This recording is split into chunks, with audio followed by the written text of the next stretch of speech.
অতএব এখন যাহারা খ্রিস্ট যিশুতে আছে তাদের প্রতি কোনো দণ্ডাজ্ঞা নেই।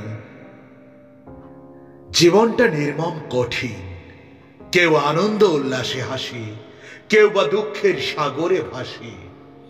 কখনো দুঃখ এসে সুখ কেড়ে নেয়, কখনো বা সুখ এসে দুঃখ ভুলিয়ে দেয়। তোমার গতি সদাপ্রভুতে অর্পণ করো, তাহাতে নির্ভর করো তিনি এই কার্য সাধন করিবেন। অতএব তোমরা যখন খ্রিস্টের সহিত উত্থাপিত হইয়াছ তখন সেই ঊর্ধ্বস্থানের বিষয় চেষ্টা করো। সেখানে খ্রিস্ট আছেন, ঈশ্বরের দক্ষিণে বসিয়া আছেন।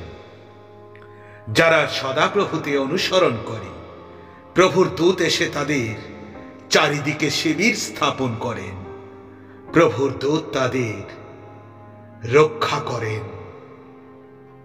আমাদের পিতা ঈশ্বর এবং প্রভু যীশু খ্রিস্টের অনুগ্রহ ও শান্তি তোমাদের সহবর্তী হোক।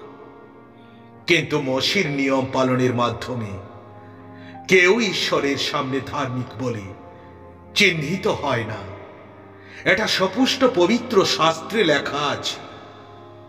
কারণ ধার্মিক ব্যক্তি বিশ্বাসের জন্য বেঁচে থাকবে। জীবনটা আমাদের বইয়ের মতো, অধ্যায়েতে ভরা। কোনো অধ্যায় সহজ, আবার কোনো অধ্যায় কঠিন। তাই আমার কোনো কথা সফল হতে আর দেরি হবে না।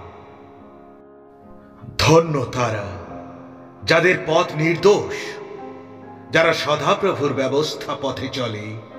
ধন্য তারা যারা তার বিধিসম্মত আদেশ পালন করে, যারা সমস্ত মন দিয়ে তাকে খোঁজে। তোমরা চিরকাল সদাপ্রভুতে নির্ভর রাখো, কেননা সদাপ্রভু জিহ্বাতে যুগসমূহের শৈল। অতএব প্রিয় বৎসদের ন্যায় তোমরা ঈশ্বরের অনুকারী হও।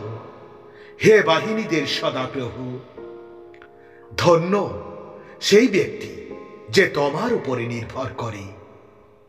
যারা সঠিক কাজ করবে তারা এই দেশে বাস করবে, এবং যারা ন্যায়পরায়ণ তারা সেখানে অবশিষ্ট থাকবে।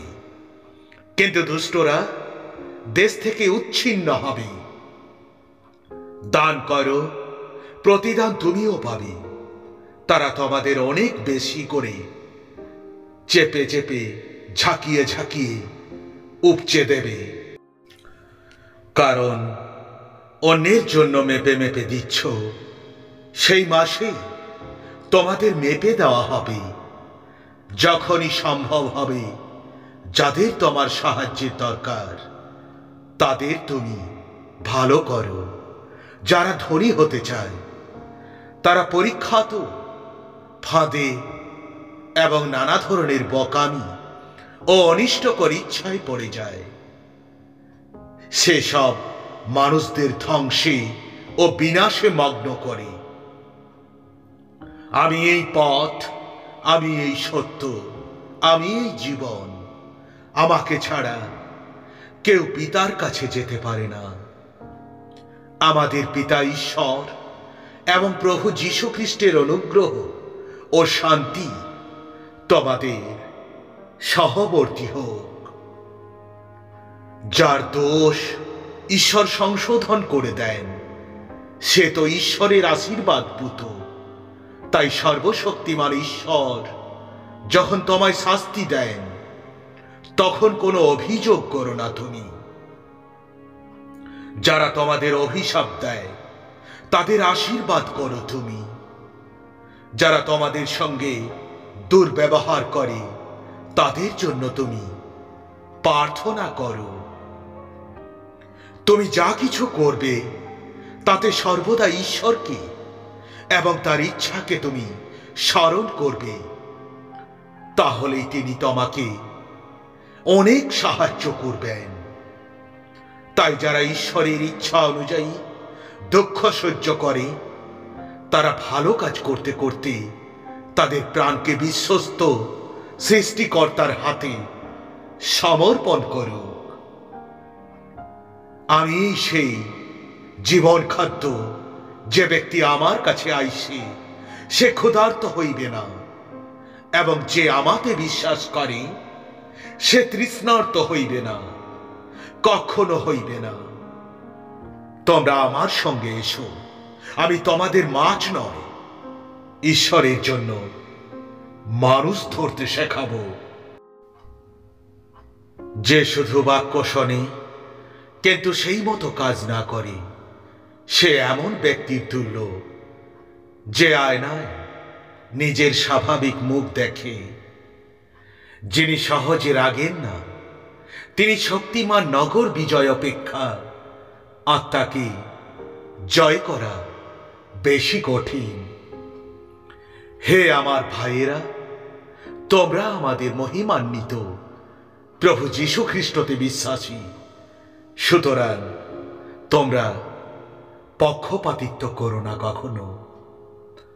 মানুষের হৃদয়ে অনেক পরিকল্পনা হয়, কিন্তু সদাপ্রভুরই উদ্দেশ্য স্থির থাকবে।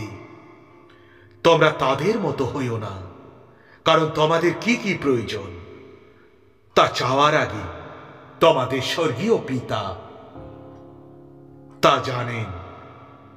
তোমরা মন্দ হয়েও যদি তোমাদের সন্তানদের ভালো ভালো জিনিস দিতে জানো, তবে কত না বেশি তোমাদের স্বর্গের পিতা দেবেন।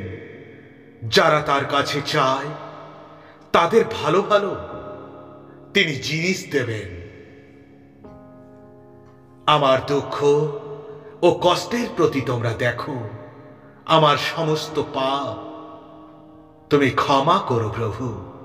যদি কেউ কথা বলে সে এমন বলুক যেন ঈশ্বরের বাণী বলছে। যদি কেউ সেবা করে সে ঈশ্বরের দেওয়া শক্তি অনুযায়ী করুক, যেন সমস্ত বিষয়ে যীশু খ্রিস্টের মাধ্যমে ঈশ্বর গৌরব পান। মহিমা ও পরাক্রম সমস্ত যুগ ধরে যুগে যুগে তারই হোক। আমিন।